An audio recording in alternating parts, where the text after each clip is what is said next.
Welcome everyone. Thanks for watching. Here we are with pitch 2 of Hanging Gardens. This is wrapping up the first pitch. And so we're right here in the middle of the wall. You can see we're following this beautiful crack for something like 130 feet. Starting at this semi-hanging belay here in the middle of Gardener's Wall.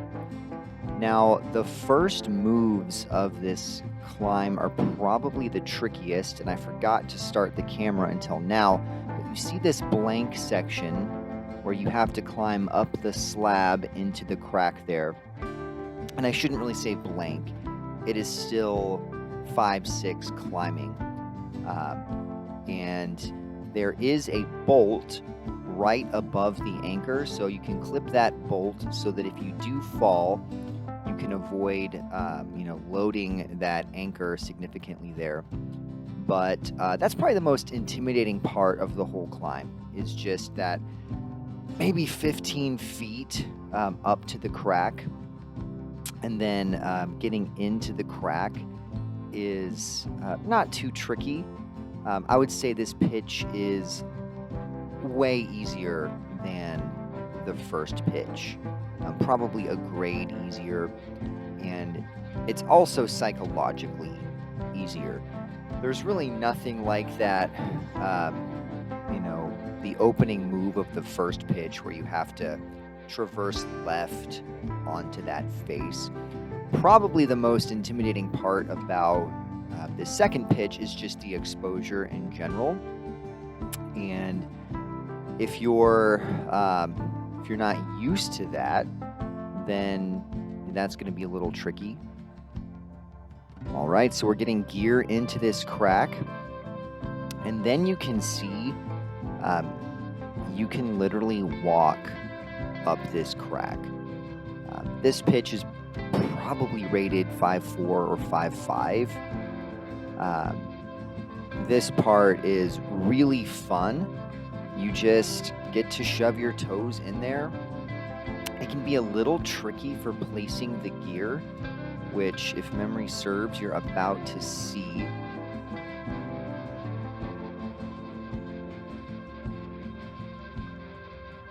So the problem here is it's pretty difficult to see. You're having to stand into this crack and then sort of bend your head down to try to see these placements. And again, it's not hard climbing, it gets uncomfortable. And so you're standing in this precarious spot and your calves start to feel pumped.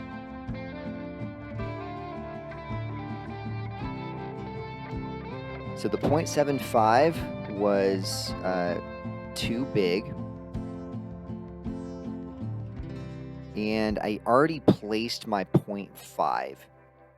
And I don't have doubles of 0.5. So now I'm trying to place this 0.4. And it's too small. And so ultimately I decide here, I just need to keep going. I've just been standing in this one spot with all that pressure on my calves. So let's just keep going. I already have 2 pieces in. Let's just get to a new spot and we'll be able to place something.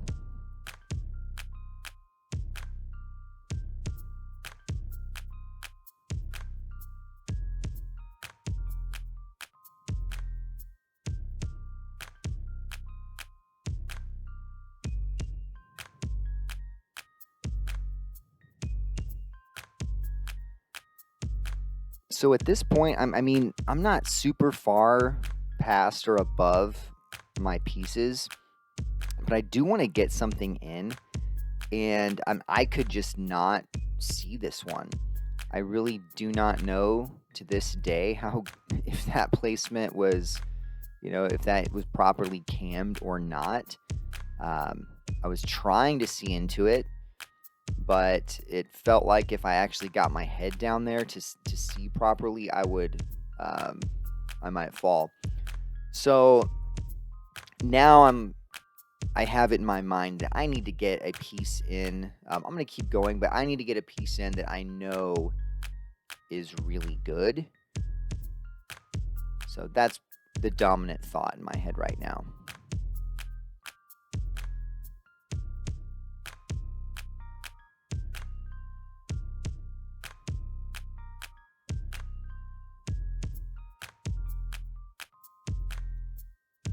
Now you can see the crack is starting to move. It's starting to reorient towards the vertical. So now my feet are getting out of this crack. And this part, it's a little, relative to the climb, it's a little bit tricky. I am wishing before I did this move that I was really confident in that piece. But again, the climbing's easy. I do have some solid pieces below me and not a whole lot to hit. So I'm going to stop here pretty soon and get some good gear in. And we're about to get to the portion of the climb where you get to do some pretty awesome hand jamming.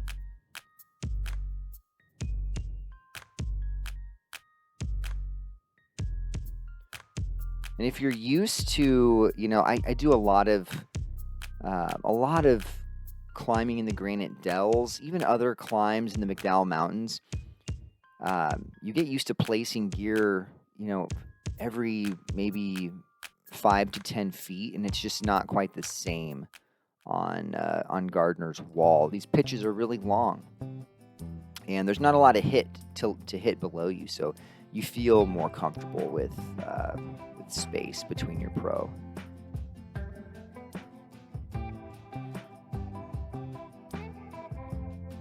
Because I'm not super confident in that 0.75 I placed down below, the one I could not see, I do want to get 2 solid pieces in. This is not going to be that placement. You see, I pull down and it's good, and then I pull out and it failed that test miserably. So I'm going to go a little bit further than get something in. You do see to the right here, there's some old leaper hangers. So if it shows it again, there's a bolt on this wall that's, it's probably 50 years old. It's called a leaper, and yeah, right there. And those are known for being super unsafe. So there's really no point in clipping that.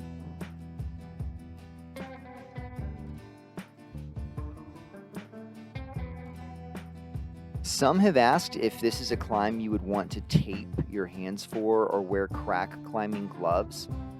And it's definitely not necessary, but your hands will get beat up a little bit. So if you have the crack gloves, I probably will throw them on for the second pitch next time.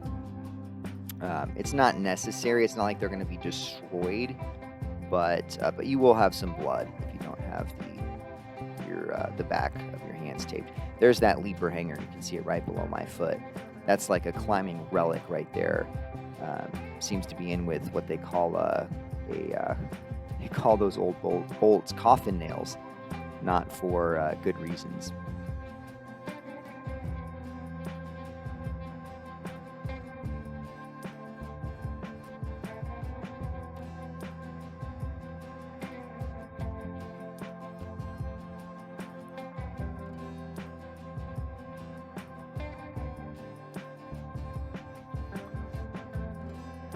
Now you can see this hex placement. It passed the pull down test and it passed the pull out test. And because it's so deep in that crack, I want to make sure I eliminate this rope drag. I don't want the rope running into that crack. That might really make it hard to progress.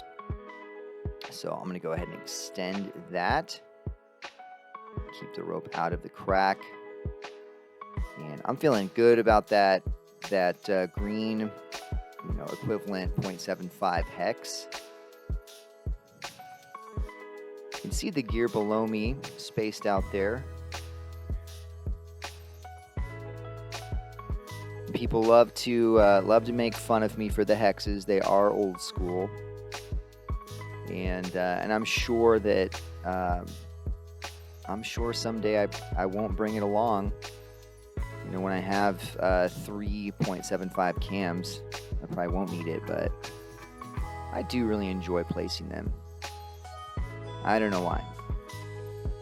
But when you sink those deep into a crack, they feel so bomber, and they're so light. I don't carry the super large ones, but I do carry the 0.75 and 0.1 equivalent, and it's kind of become a badge of honor now.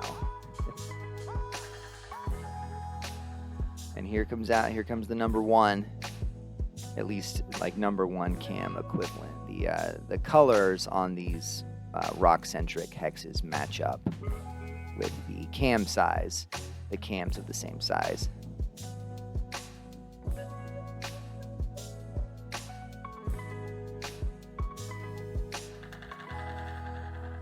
This part of the climb, and honestly hanging gardens in general, just totally eats up passive pro nuts and hexes. I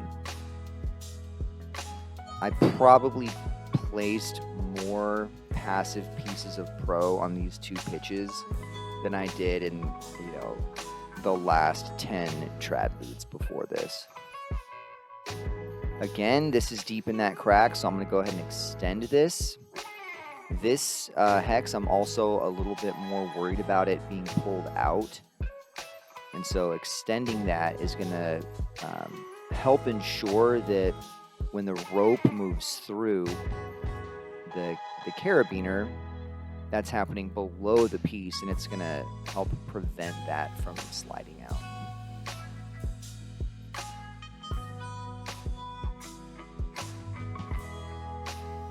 You can see my belayer down there in our third, waiting patiently as I place all this pro. And this part of the climb is, it's just a joy. Getting good foot jams, good hand jams, really fun crack climbing. Also, you can see right here on the left, plenty of crystals on the face if you want to use the face. Do make sure you're familiar with just fundamental crack technique before you get on this. You see my toe jams and my hand jams here. You don't need anything fancy. Watch a video, just get the basic technique, and you'll be a lot more comfortable on this part of the climb.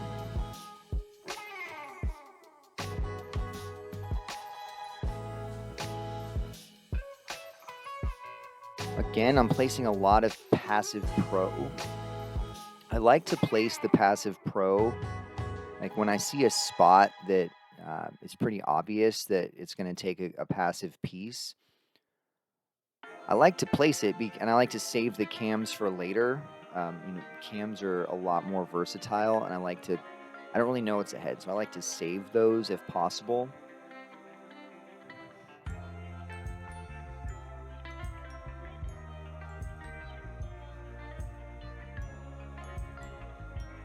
If you watch the first video, you'll remember I did not bring nearly enough slings. And so my climbing partners, they had a bunch of quick draws on them, so I'm borrowing those. So now I don't have to worry as much. I have a lot more options for extending my gear here.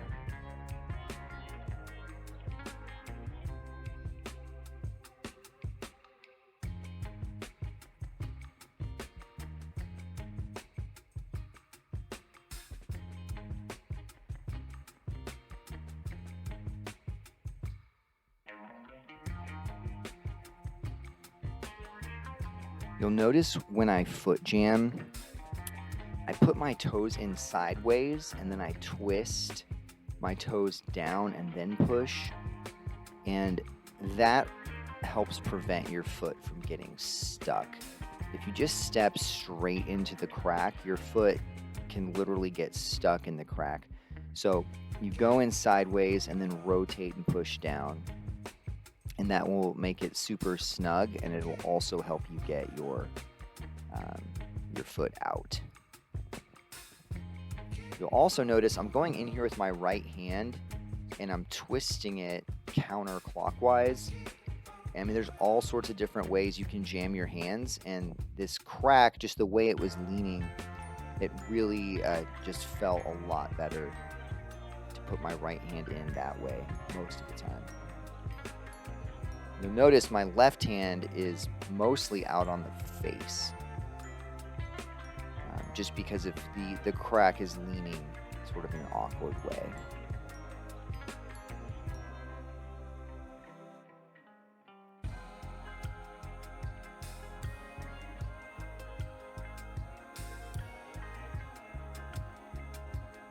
As I approach the top of this climb here, I'm probably 40 feet from the top or so, maybe 50. The crack is getting much wider, so I'm able to use these bigger pieces.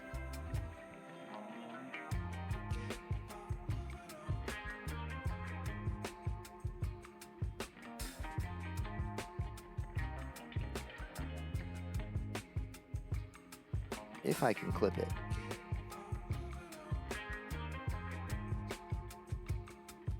If you're a sport climber, it's way harder to clip trad gear because when you clip a quick draw, the system's pretty rigid. The bottom carabiner in a quick draw is, it has that little rubber cover on it, and it's very rigid. And then just clipping into a bolt in general, it keeps the draw very rigid, and it's very easy to clip. It's not the case with trad gear. Trad gear moves a lot more freely, so it's a lot harder to clip.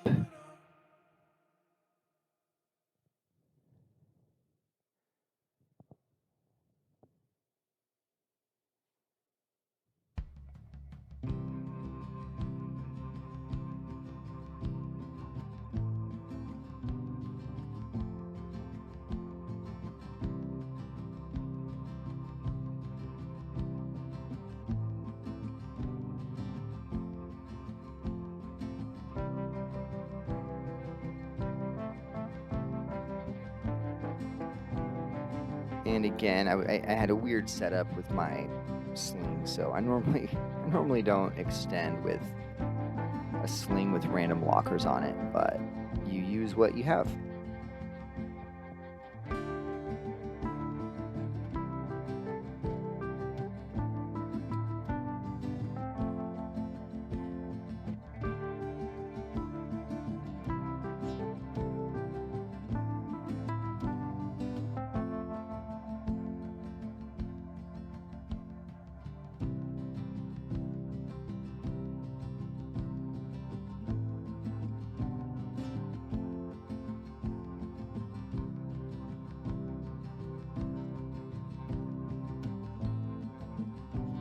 Now, this was the big mistake on this climb.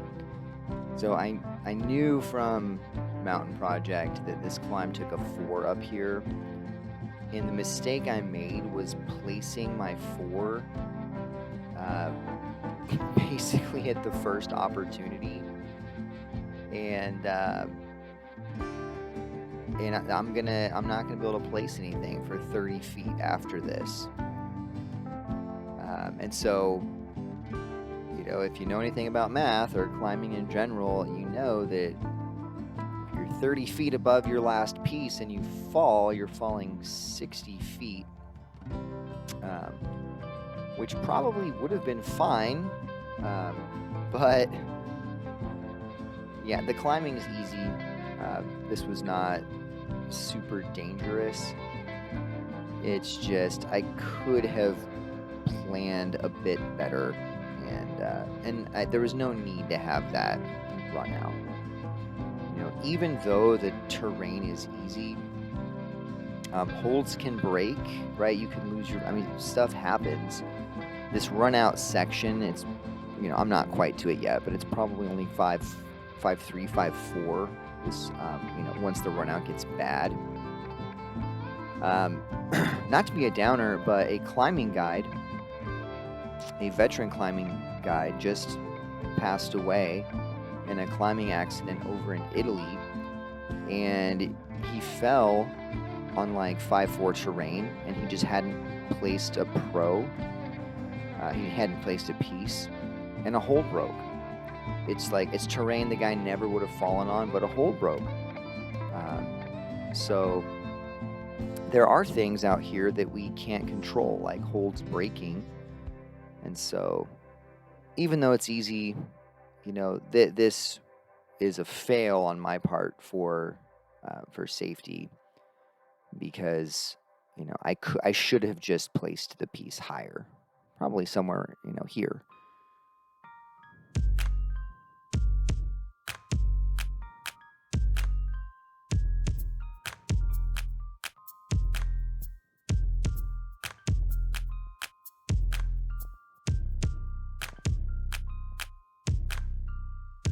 You can see me, I'm looking like, do I have anything I can place here?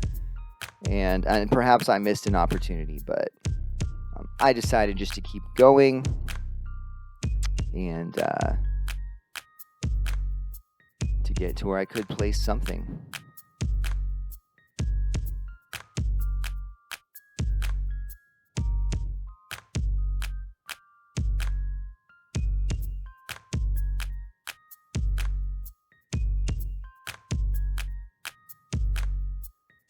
And you can see the terrain here getting significantly easier. Yeah, this is exactly the type of terrain where you might slip. There's some mud in here, there's leaves. Some of this rock could be loose.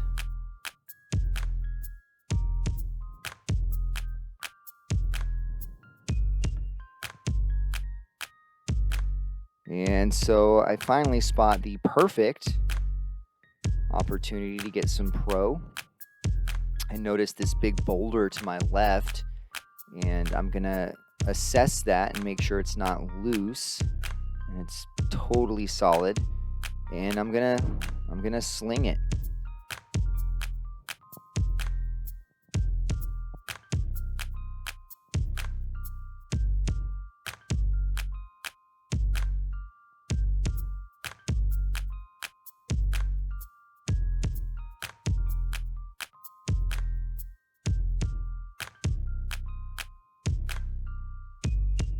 And of course, we'll extend it, as always, to minimize that rope drag.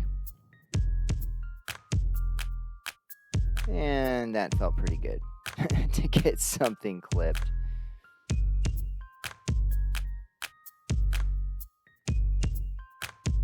And now we'll make sure we're actually around this thing. Here we go.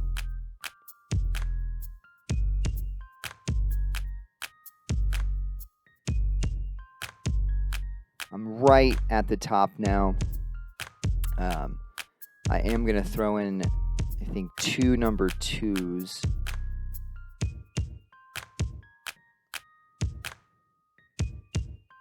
Just to minimize that risk of ledge fall. Because now there is stuff to hit if I fall.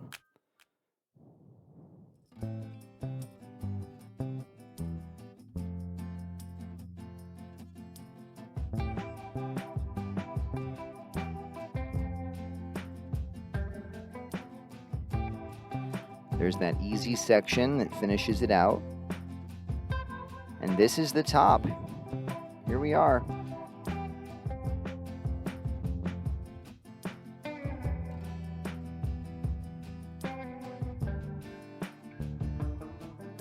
I'm going to scramble up there. I'm going to personal anchor in. I'm going to build the quad. And eventually clove in as well, and then bring up my 2 followers, and then we're gonna go off the back. In general, walking off is a lot safer than rappelling. So many climbing accidents happen on rappel, and also on a route like this, which is it's a pretty popular route. If people are going to be coming up behind you, then if there is a walk-off, you can really reduce congestion by walking off. So we were done climbing for the day anyway, so might as well walk off. There's a beautiful hike down. You go off the back. There is like maybe a class 3, class 4 walk-off. And then it's this beautiful hike down. And yeah, this was a amazing day. There's the entire climb right there. So that's Gardner's Wall. You've got to get out on it. Thank you so much for watching.